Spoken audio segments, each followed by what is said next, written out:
तीनवटा फोन फुटाउनुको रहस्य खुल्यो। 12 पटक चक्कु प्रहार गरेर श्रीमानले श्रीमतीको लिए ज्यान। यति बेला उदयपुरको किरात चोक नै स्तब्ध बनेको छ। उदयपुर जिल्लाको बेलका नगरपालिका 3 किरात चोक सोमबार राति यस्तो भयरह घटनाको साक्षी बन्यो, जसले सिङ्गो समाजलाई नै यति बेला स्तब्ध बनाएको छ।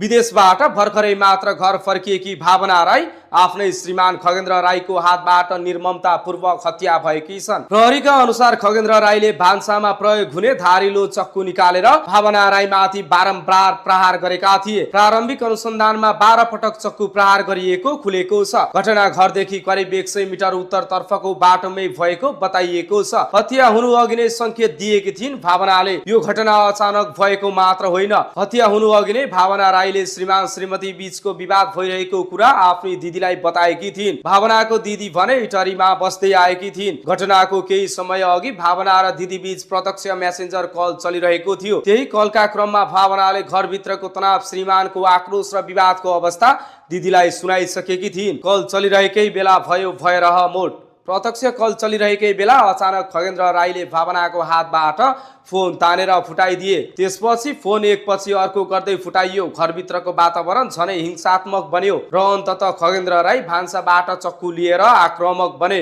स्थानीय स्रोतका अनुसार 3वटा फोन फुटाइएको पाइएको छ। त्यहीबाट 3वटा फोन फुटाउनुको रहस्य बाहिर आएको हो। घरबाट बाहिरसम्म खेदेर हत्या। विवाद घरभित्र मात्रै सीमित रहेन। श्रीमानले भावनालाई घरबाट बाहिरसम्म खेद्दै लगे। करिब 100 मिटर टाढा सार्वजनिक बाटोमै भावनामाथि 12 पटकसम्म चक्कु प्रहार गरे। भावनामाथि 12 पटकसम्म चक्कु प्रहार गरिएको प्रहरी स्रोतले जनाएको छ। स्थानीय वासीहरू कराएको आवाज सुनेर बाहिर निस्कँदा दृश्य अत्यन्तै डरलाग्दो भइसकेको थियो। घटनापछि प्रहरी परिचालन गरियो। घटनाको जानकारी पाउन साथै प्रहरी टोली तत्काल घटनास्थलमा पुगेको थियो। घाइते अवस्थामा रहेकी भावना राईलाई उपचारका लागि अस्पताल लैजाने प्रयास भयो, तर उनको ज्यान जोगाउन भने सकिएन। प्रहरीले आरोपी खगेन्द्र राईलाई नियन्त्रणमा लिएर अनुसन्धान सुरु गरेको छ।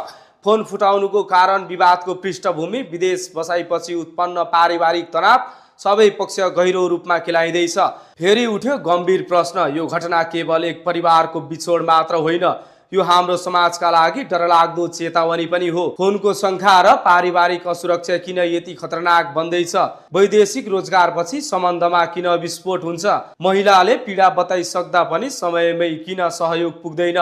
भावना राईले हत्या हुनु अघि नै संकेत दिएकी थिइन्, तर त्यही संकेत समयमै बचाउमा बदलिन सकेन।